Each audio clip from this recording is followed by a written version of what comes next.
Hello students and everyone.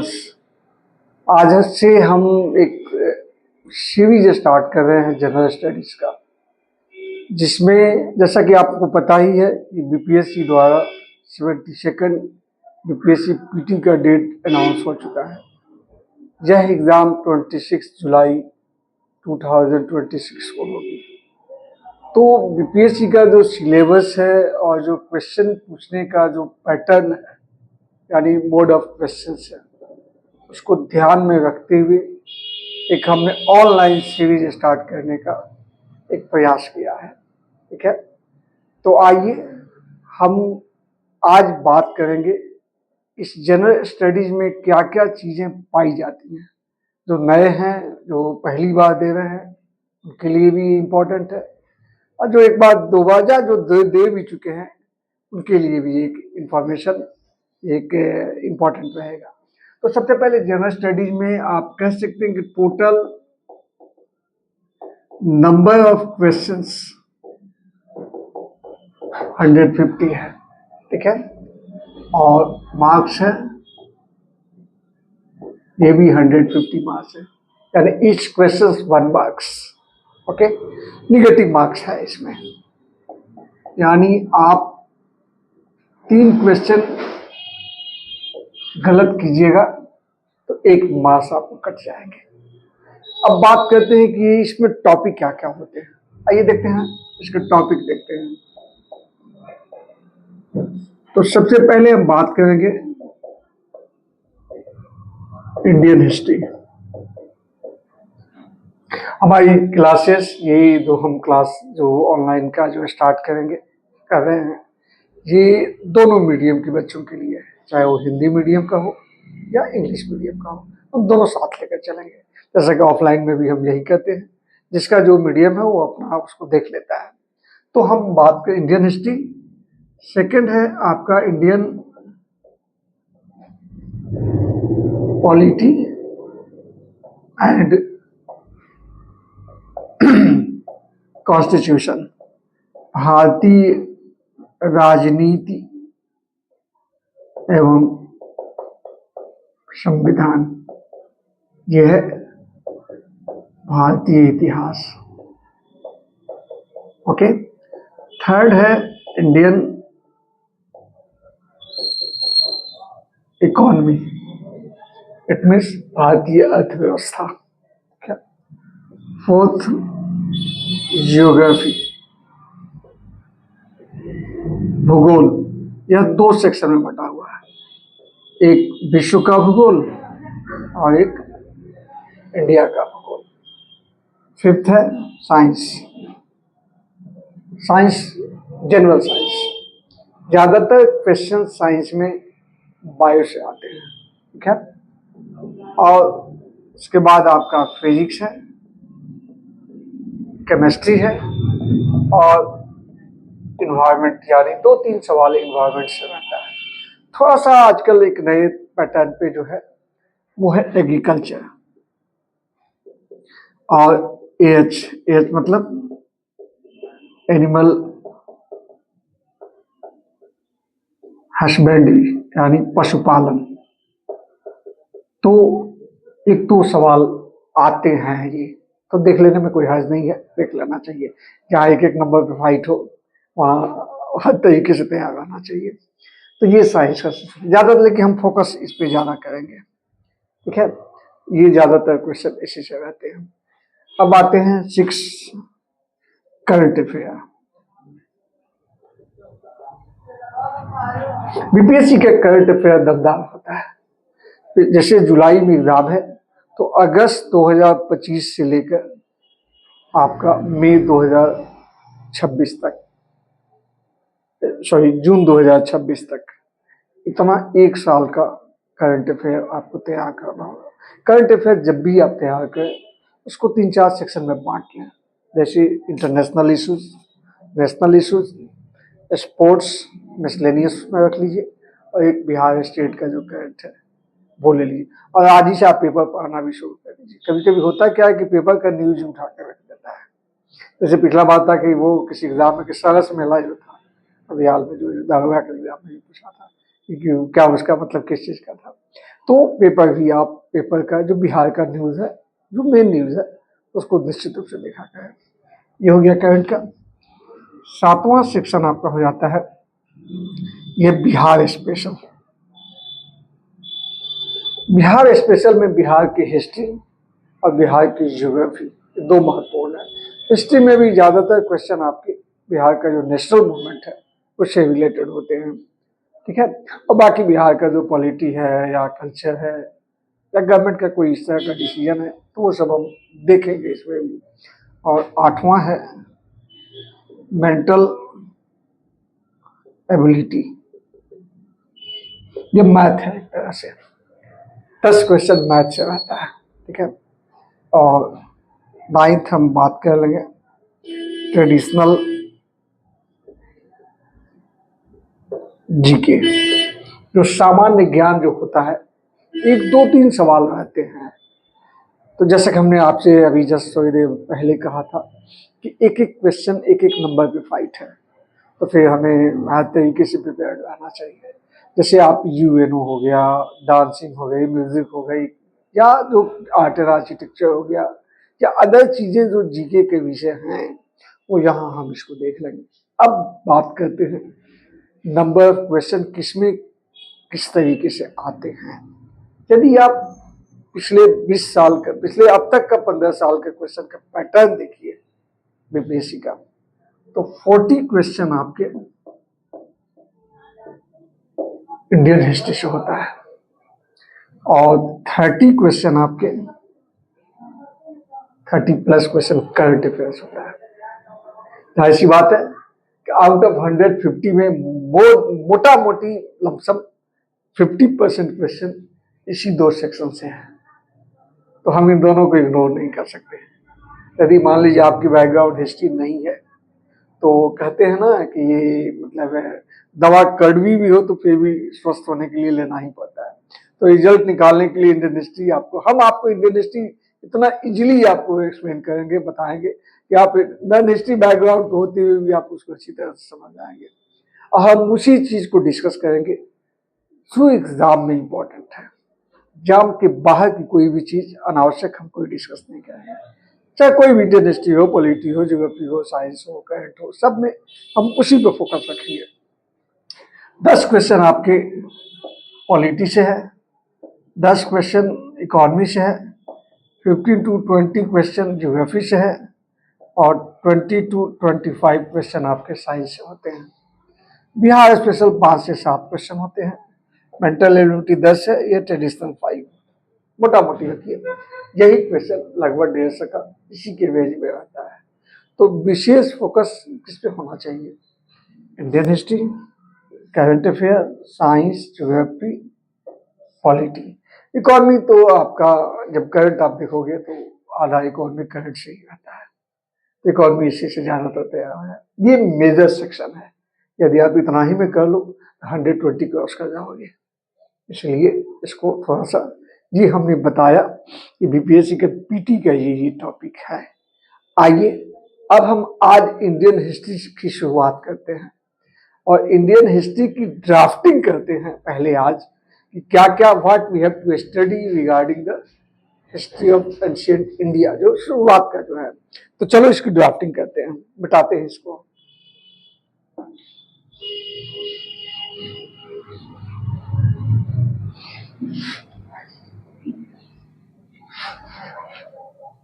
बात करते हैं इंडियन हिस्ट्री।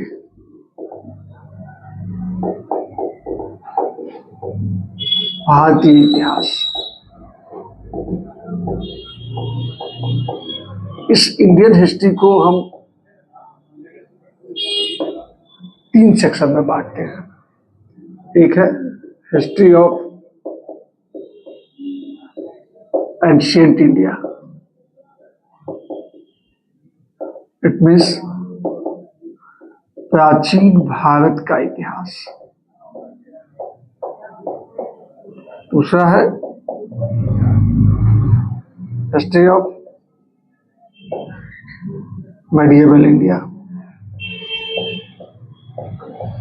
मध्यकालीन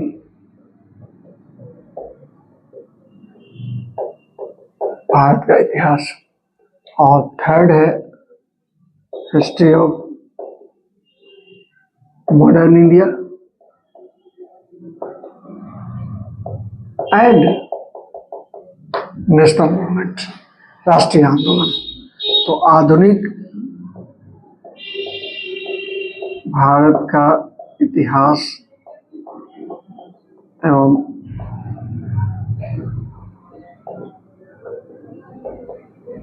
राष्ट्रीय आंदोलन। ओके, तो चलो हम स्टार्ट करते हैं प्राचीन भारत का इतिहास, हिस्ट्री ऑफ एंशिएंट इंडिया से।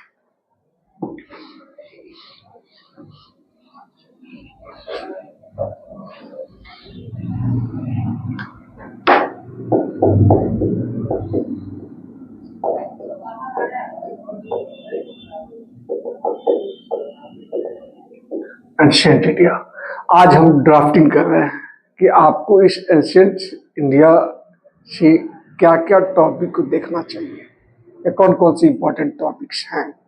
सबसे पहले हम इसकी वही ड्राफ्टिंग देख रहे हैं, तो सबसे पहले बात करेंगे हम सोर्सेस। प्राचीन भारत का इतिहास यानी हिस्ट्री ऑफ एंशिएंट इंडिया के सोर्सेस हमारे पास क्या है। अगर इसी टॉपिक को आप अच्छी से देख लो तो 2-3 सवाल इसी एक चैप्टर से मिल जाएंगे। 2 तरह के सोर्सेस हैं, एक है लिटरेरी सोर्सेस, साहित्यिक स्रोत, और दूसरा है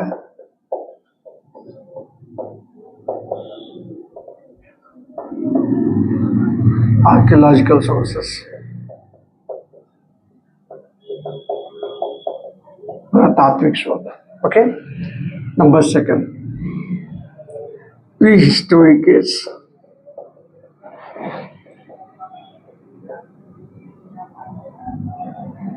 एंड मेगालिथिक एज, पूरा पाषाण काल तथा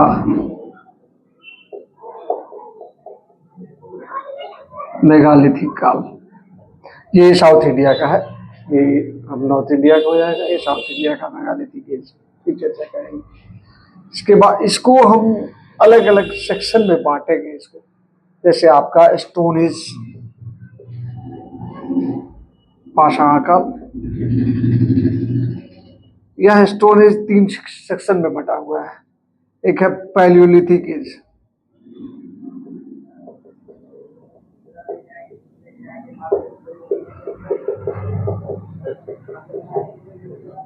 दूसरा है मेसोलिथिक,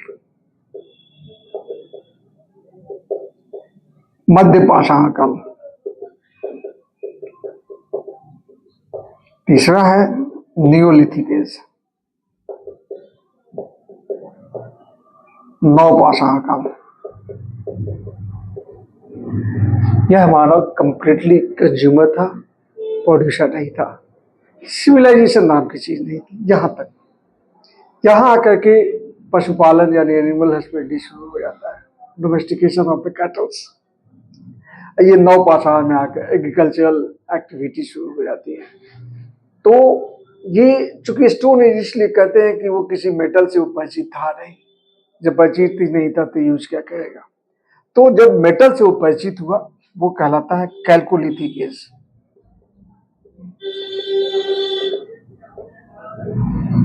या इसे कहते हैं कॉपर स्टोन एज, कहते हैं ताम्र पाषाण काल। ओके, पहला मेटल वो था कॉपर, जिससे यह मानव परिचित हुआ। तो कॉपर स्टोन की जो कॉम्बिनेशन है वही चैल्कोलिथिक एज कहलाता है। यहाँ एग्रीकल्चर प्रोडक्शन शुरू होता है। एग्रीकल्चर प्रोडक्शन के लिए वो एक स्टेबिलिटी चाहिए, तो यहाँ के विलेज कम्युनिटी शुरू हो जाती है। जैसे ही विलेज कम्युनिटी शुरू होती है, एक जगह वो एस्टैब्लिश होता है, तो सरप्लस प्रोडक्शन भी शुरू हो जाती है। और जैसे ही सरप्लस प्रोडक्शन शुरू होता है तो वह फेज हो जाता है ब्रॉन्ज एज, यानी कांस्य काल। हमारा जो इंडस वैली सिविलाइजेशन है आईबीसी, सिंधु घाटी सभ्यता, जो urban civilization, first urban civilization इसी ब्रॉन्ज एज का है। और इसके बाद हो जाता है आयरन एज, लौह काल। ठीक है, तो इस प्री हिस्टोरिक एज में हम अलग अलग बांट करके हम एक फोटो हिस्टोरिक एज भी है, जिसका कोई रिटर्न एविडेंस तो है ही, लेकिन अभी तक पढ़ी नहीं जा सकी है, जो इंडस वैली सिविलाइजेशन आती है। तो यहाँ हम यहाँ आएंगे तो थोड़ा सा बस वही चीजों को डिस्कस करेंगे जो एग्जामिनेशन पॉइंट ऑफ व्यू से इंपॉर्टेंट है। एक दो सवाल होते हैं, तो चलो थर्ड, अब इस इंडस वैली को हम थोड़ा सा अलग से एक चैप्टर के थ्रू देखेंगे, इंडस वैली सिविलाइजेशन को, आईबीसी की जो फेज है, जो ब्रॉन्ज एज का फेज है। तो थर्ड हम देखेंगे इंडस वैली सिविलाइजेशन।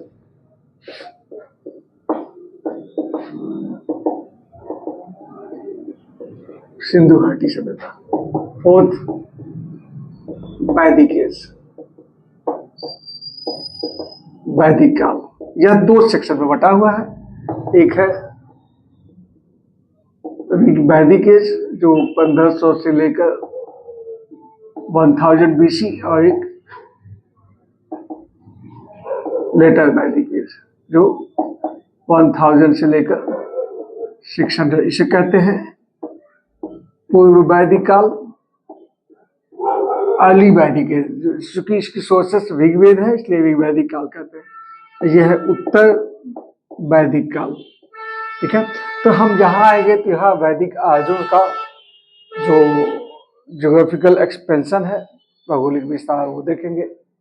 फिर हम उनकी पॉलिटिकल जो कंडीशन है, जो उनकी सिचुएशन है, उनकी सोसाइटी, इकोनॉमी और रिलीजन से एक दो ज़्यादातर क्वेश्चन सोसाइटी और रिलीजन से आता है और ज्योग्राफिकल एक्सपेंशन से आता है। तो वहाँ आकर के हम वीमेन जो कंडीशन है, क्या उस समय का जो फैमिली, मैरिज या महिलाओं की जो स्थिति कैसी थी, क्या थी, एक दो सवाल किसी न किसी रूप में होता है।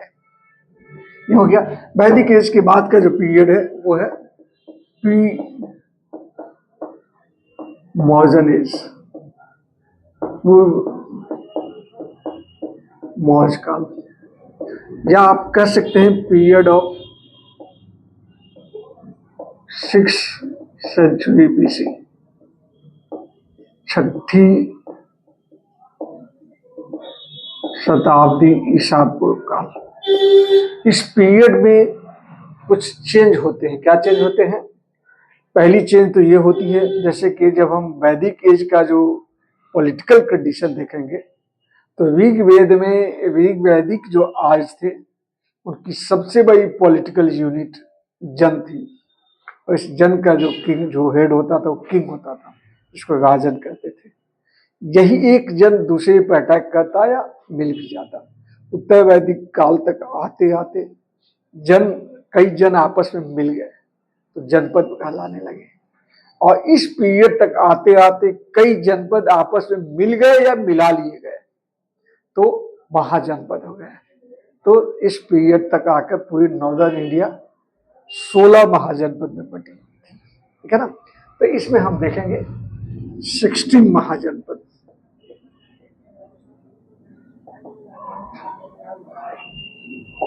महाजनपद जिनकी संख्या 16 थी। इसमें दो, जिसमें एक साउथ इंडिया का है, दो पाकिस्तान का है, और बाकी 13 नॉर्दर्न इंडिया का है, ठीक है ना। तो 16 महाजनपद। इसी महाजनपद में एक मगध भी था।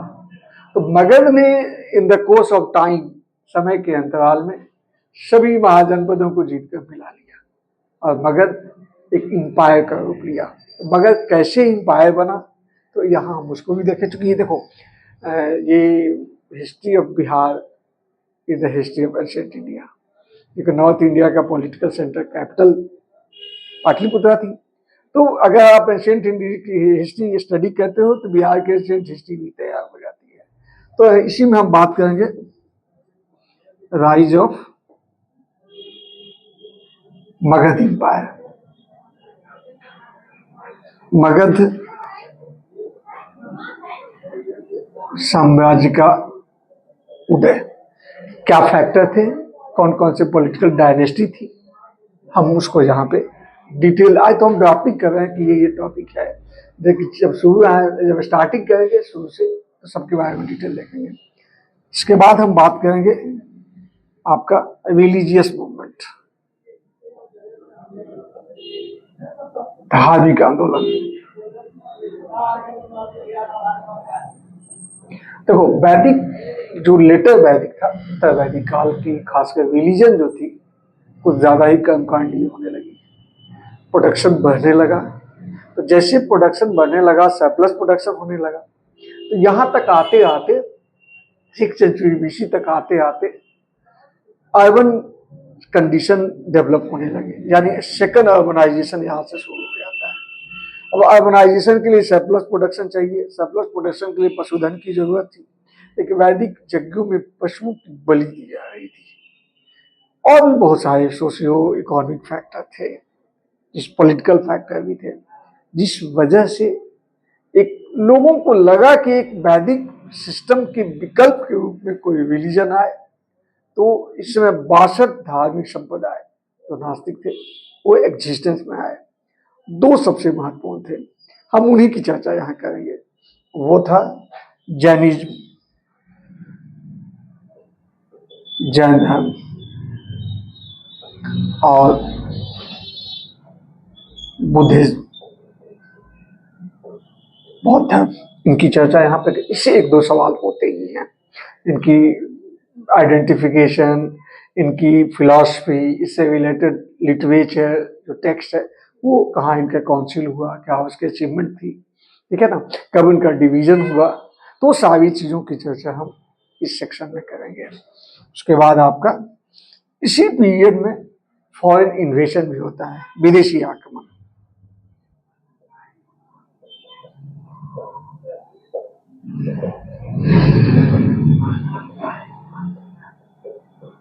जिसमें पर्शियन इन्वेशन,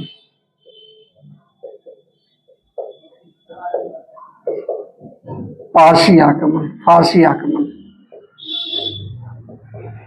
जो आज का ईरान है, ईरानियन इन्वेशन भी कह सकते हो। तो ये पहला फर्स्ट इन्वेडर ये पर्शियन ही थे, हम इनकी देखेंगे। और फिर ग्रीक इन्वेशन यानी यूनानी आक्रमण। इस ग्रीक इन्वेशन में किसका, अलेक्जेंडर का, सिकंदर ग्रीक था, तो सिकंदर का आक्रमण जो हुई 570 बीसी में हुई। सॉरी, ये आपका ये सिकंदर का आक्रमण का जो पीरियड है 632, थोड़ा देखना पड़ेगा, याद नहीं आ रहा है, लेकिन जब हम आएंगे तो वहां इसको डिटेल देखेंगे। तो ये ग्रीक इन्वेशन में सिकंदर का इन्वेशन 326 बीसी, 326 बीसी ज्यादा गया। तो ये आपका सिकंदर का आक्रमण यहाँ हम देखेंगे इस पीरियड में। इसी पीरियड में आकर के ये जो मगध था, मगध का अंतिम डायनेस्टी था नंदा डायनेस्टी। इसी नंद डायनेस्टी का लास्ट जो किंग था Brihadratha, he was killed by his own commander, whose name was Pushyamitra Shunga. चूंकि उस समय फॉरेन इन्वेशन हो रहे थे तो वो उतना एक्टिव हो नहीं रहा था। पुष्यमित्र शुंग को लगा कि यदि पावर हाथ में न ली जाए तो पाटलिपुत्रा तक विदेशी अटैक कर सकते हैं, तो फिर पुष्यमित्र शुंग ने अपने हाथ में लिया। तो उसकी चर्चा हम अभी नहीं करेंगे, अभी हम बात करेंगे पुष्यमित्र शुंग की तो बाद में हो जाता है, पोस्ट मौर्य का पीरियड हो जाता है, उसके पहले हम बात करेंगे मौर्यन एम्पायर। तो जो नंद वंश का अंतिम शासक था धनानंद। ओके, इस धनानंद की हत्या चंद्रगुप्त मौर्य ने की, and he had established the Mauryan empire. तो आइए इसके बाद का जो पीरियड है, छठा जो चैप्टर है वो है मौर्यन एम्पायर से देखते हैं।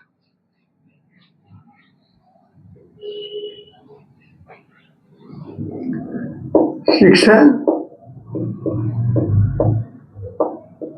मौर्यन एम्पायर, मौर्य साम्राज्य। यहां हम बात करेंगे, इनकी सोर्सेस देखेंगे। हमारे सोर्सेस एक क्वेश्चन होते हैं, सोर्सेस एक लिटरेरी सोर्सेस है और अशोक का इंस्क्रिप्शन जो आर्कियोलॉजिकल सोर्सेस के रूप में है, और भी 1-2 सोर्स एक्स्ट्रा है वो देखेंगे। इनकी पॉलिटिकल कंडीशन क्या थी इस समय की, पॉलिटिकल कंडीशन में लिखे, पॉलिटिकल हिस्ट्री लिखे ज्यादा अच्छा रहेगा। ये चंद्रगुप्त मौर्य से लेकर के लास्ट जो आपका बृहद्रथ तक, वहां तक हम इसकी चर्चा करेंगे इसमें। और फिर इनकी हम मौर्य प्रशासन, ये सेंट्रलाइज था तो कैसे था, कहाँ कहाँ डिसेंट्रलाइज था, कुछ एक्सेप्शन भी थे, लेकिन ओवरऑल सेंट्रलाइज एडमिनिस्ट्रेशन था। तो हम इसकी चर्चा करेंगे। फिर हम इसकी सोसाइटी, इकोनॉमी और एजुकेशन, एजुकेशन में भी हम देखेंगे कि इस समय की लिटरेसी, इस समय का जो लिटरेचर क्या है, कौन कौन से लिखे गए, कौन कौन से स्क्रिप्ट थे, उसकी चर्चा हम यहाँ करेंगे। फिर हम देखेंगे आर्ट एंड आर्किटेक्चर, कला एवं स्थापत्य। यह बीपीएससी का मेंस का भी टॉपिक है। बीपीएससी का मेंस का सिलेबस देखोगे तो जीएस फर्स्ट पेपर का जो फर्स्ट सेक्शन है उसमें आर्ट में मौर्य आर्ट एंड आर्किटेक्चर है। तो इससे यहाँ हम शॉर्ट नोट्स भी हो सकता है, डिस्क्रिप्टिव भी हो सकता है। तो यहाँ जब हम आएंगे तो थोड़ा सा उसकी भी, उस रेफरेंस को भी ध्यान में रख के लेकर चलेंगे। मौर्य के बाद का पीरियड हो जाता है पोस्ट मौर्य, से कहते हैं मौर्योत्तर काल। इसमें हम देखेंगे शुंग किंगडम, शुंग राज्य, कन्नू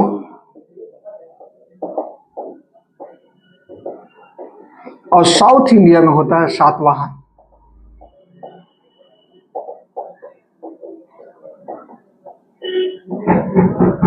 कुछ छोटे छोटे जो रीजनल स्टेट भी आते हैं, एक बार बीपीएससी में आया भी है कलिंग को लेकर के।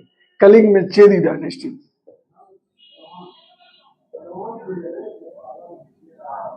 चेरी वंश, जिसका ग्रेटेस्ट किंग खारवेल था, जिसकी एक इंस्क्रिप्शन है हाथी गुफा इंस्क्रिप्शन, जिससे हमें इंफॉर्मेशन मिलता है कि कलिंग को मगध में मिलाने का काम अशोक से पहले भी हुआ था और यह काम नंदा डायनेस्टी का महामदुनद ने किया था।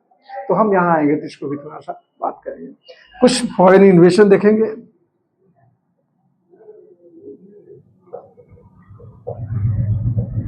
एंड पॉलिटिकल किंगडम, विदेशी आक्रमण एवं उनकी जो राजनीतिक जो राज्य यहाँ एस्टेब्लिश हुई उसकी चर्चा करेंगे।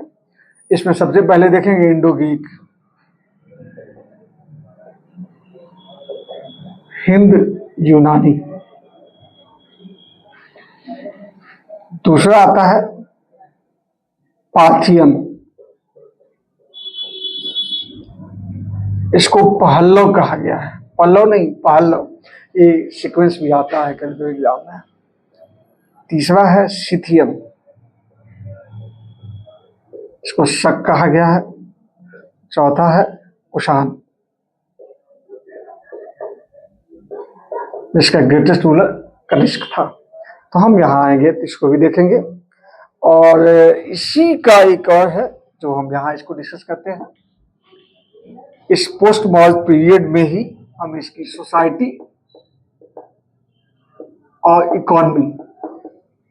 इकोनॉमी की दृष्टि से ये गोल्डन एज माना जाता है, क्योंकि चारों मेटल के कॉइन्स इसी पीरियड में इंट्रोड्यूस हुए, इसी पीरियड में गोल्ड कॉइन्स इंट्रोड्यूस हुआ, इसी पीरियड में मतलब gold coins, pure gold coins वो इंट्रोड्यूस किए गए, ठीक है ना। तो हम यहाँ आप इसकी चर्चा करेंगे।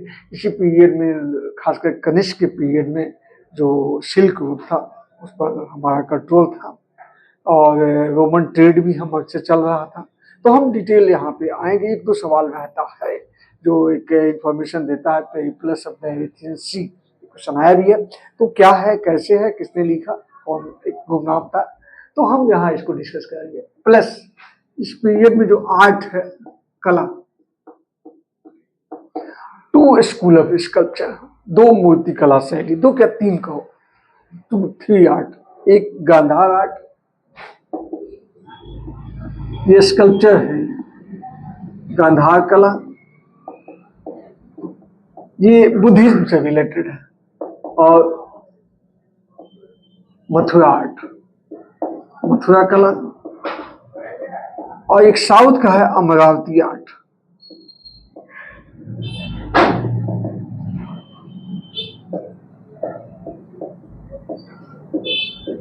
अमरावती कला, तो ये हुआ। इसके बाद का जो डायनेस्टी है वो है आपका ये Gupta empire.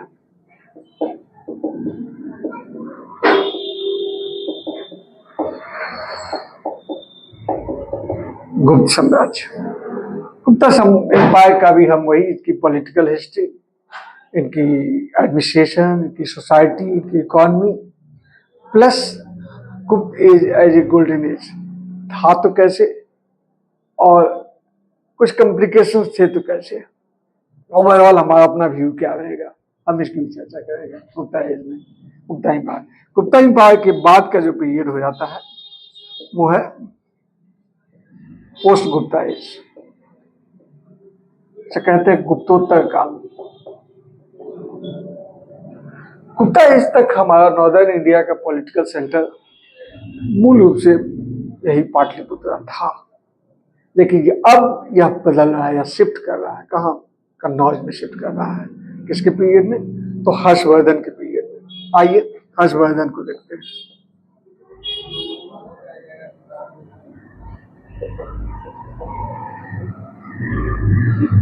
After the death of हर्ष, हर्ष के मरने के बाद कन्नौज पे कंट्रोल करने के लिए 3 शक्तियां आपस में टकराई, क्योंकि कन्नौज पे कंट्रोल का मतलब नॉर्दर्न इंडिया कंट्रोल में आ जाता है। एक बंगाल का पाल, गुजरात का प्रतिहार, और साउथ इंडिया की एक पावथी राष्ट्रकूटा। इसको कहते हैं त्रिपार्टिक स्ट्रगल।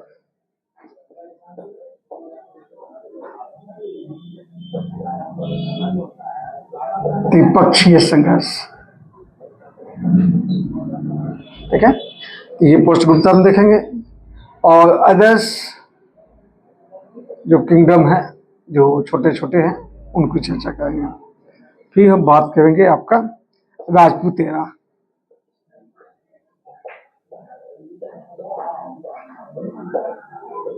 यह आपका 750 से लेकर 1200 AD तक, यहाँ जितनी राजपूत डायनेस्टी थी हम उसको यहाँ देखेंगे। 2 चीजों पर फोकस करेंगे, एक उनकी पॉलिटिकल और उनकी कल्चरल जो एक्टिविटी थी उसकी चर्चा करेंगे, वही एग्जाम में ज्यादातर आते हैं।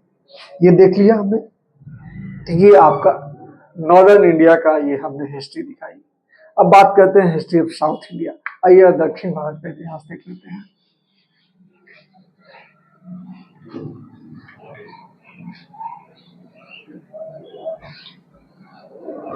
यदि आप साउथ इंडिया का मैप देखोगे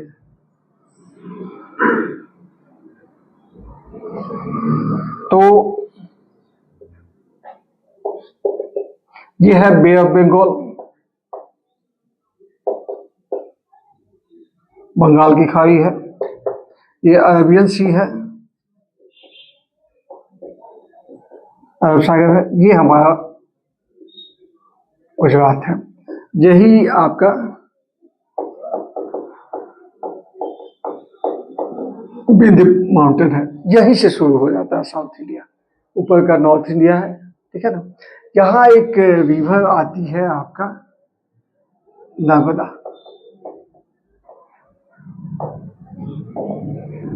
और जस्ट इसके नीचे एक और है, ये है सतपुरा।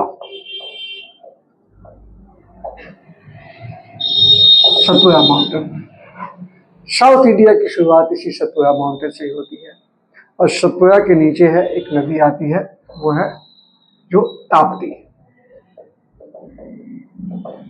तो आप कह सकते हो कि विंध्या और सतपुरा के बीच में नर्मदा है, नर्मदा और ताप्ती के बीच में सतपुरा है। तो नदी, यहां आप देखोगे तो एक नदी है रिवर कृष्णा, कृष्णा नदी है। तो ये ताप्ती और कृष्णा के बीच का जो क्षेत्र है यही कहलाता है दक्कन रीजन, से दक्कन का क्षेत्र कहा जाता है। और यह कृष्णा और ये कन्याकुमारी का क्षेत्र जो हो जाता है वो कहलाता है फार साउथ इंडिया, सुदूर दक्षिण भारत। ओके, हम बात कर रहे हैं हिस्ट्री ऑफ साउथ इंडिया, दक्षिण भारत का इतिहास। तो हम शुरुआत कर रहे हैं यहीं से, फार साउदर्न इंडिया से स्टार्ट कर रहे हैं। यहां देखिए फार साउथ इंडिया, दक्षिण भारत, सुदूर दक्षिण भारत। यहां पे हम क्या देखेंगे, सबसे पहले बात करेंगे संगम एज, जो पोस्ट मौर्जा पीरियड का एज होता था। 100 एडी से लेकर 300 एडी के बीच का पीरियड है। संगम एज के बारे में एक दो सवाल होते हैं। 3 पॉलिटिकल डायनेस्टी है, चोल है, चेर है और पांड्या है। मेन क्वेश्चन इनकी इकोनॉमी को लेकर होता है, ट्रेड को लेकर होता है। जो दोनों जो घाट है, वेस्टर्न घाट और ईस्टर्न घाट के बीच के कौन कौन से पोर्ट्स थे, उससे रिलेटेड, और क्या ट्रेड होते थे, क्या उनकी डायनेस्टी थी, ठीक है ना, डायनेस्टिक सिंबल क्या था, हम यहाँ आएंगे तो थोड़ा सा उसको देखेंगे। फिर उसके बाद पल्लवा किंगडम, नॉट पहलव, पल्लव राज्य, यह है संगम। और पल्लव की जब डाउनफॉल होता है तो होता है चोला इंपायर, चोल साम्राज्य। पल्लव इसे कल्चरल के लिए फेमस है और ये पॉलिटिकल और कल्चरल दोनों के लिए है। तो ये आप कह सकते हो अरेबियन सी पे और इंडियन ओशन पे इनका कंट्रोल था चोल इंपायर का, ठीक है ना। तो हम यहाँ आएंगे तो थोड़ी डिटेल देखेंगे, इससे क्वेश्चन होते हैं। तो ये हुआ फार साउथ इंडिया का। अब जरा दक्कन का देख लेते हैं। दक्कन में आपका हम बात करेंगे चालुक्य किंगडम,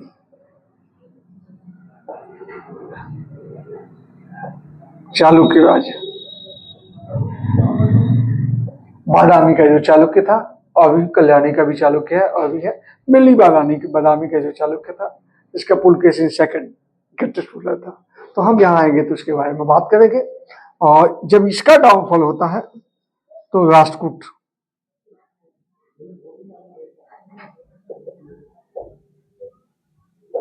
राष्ट्रकूट राज्य, ठीक है ना। तो यहाँ आकर के ये हिस्ट्री ऑफ साउथ इंडिया भी आपका एड हो जाती है। लेकिन एक चीज और, हम कुछ मिसलेनियस में हम अलग से चर्चा करेंगे। आइए जरा उस मिसलेनियस को देख लेते हैं। यहाँ पे अदर्स में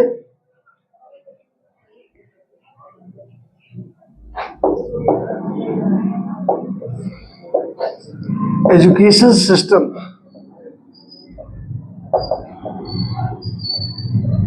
इन एंशिएंट इंडिया, प्राचीन भारत की शिक्षा व्यवस्था, ये हम देखेंगे। तो ये बात करेंगे आपका फोर्ट और डॉकयार्ड, ये आपका ईस्टर्न घाट और वेस्टर्न घाट, पूर्वी घाट प्लस पश्चिमी घाट की जो बंदरगाह थे। हम आज की चर्चा नहीं कर रहे हैं, एंशिएंट फेज में उनका नाम क्या था, कहाँ कहाँ थे, ठीक है ना। तो ये और किसके लिए फेमस थे, तो यहाँ हम इसकी भी चर्चा करेंगे। फिर थर्ड देखेंगे कि science and technology in ancient India, प्राचीन भारत में विज्ञान एवं तकनीक। और लास्ट इसमें देखेंगे हम आपका स्कूल ऑफ टेम्पल आर्ट, मंदिर निर्माण की शैली। देखो, ये स्टार्ट तो होता है गुप्ता एम्पायर से, टेम्पल आर्ट का, और इसका डेवलपमेंट होता है राजपूत एरा में। तो हिमालय टू विंध्या, हिमालय से लेकर विंध्य तक का उत्तर भारत में जो मंदिर डेवलप हुई उसको नागर शैली कहते हैं, तो नागर आर्ट कहते हैं।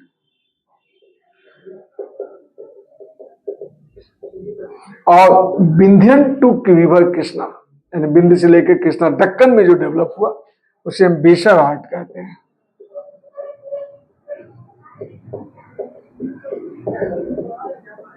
और कृष्णा टू कन्याकुमारी उसे कहते हैं द्रविड़ आर्ट।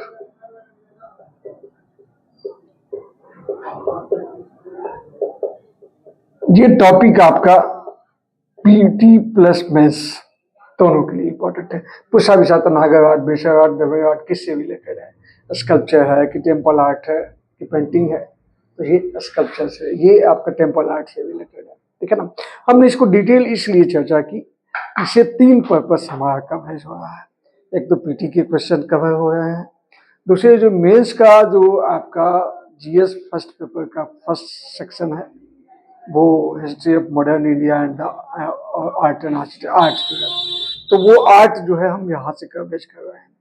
और एक पर्पस और भी है, यदि किसी स्टूडेंट का ऑप्शनल सब्जेक्ट मेंस में हिस्ट्री है तो ऑप्शनल सब्जेक्ट के लिए 2 बातें हैं, एक तो वो क्वालिफाइंग है, दूसरी ऑब्जेक्टिव है, तो यहाँ से वो दोनों तैयार हो जा रहे हैं।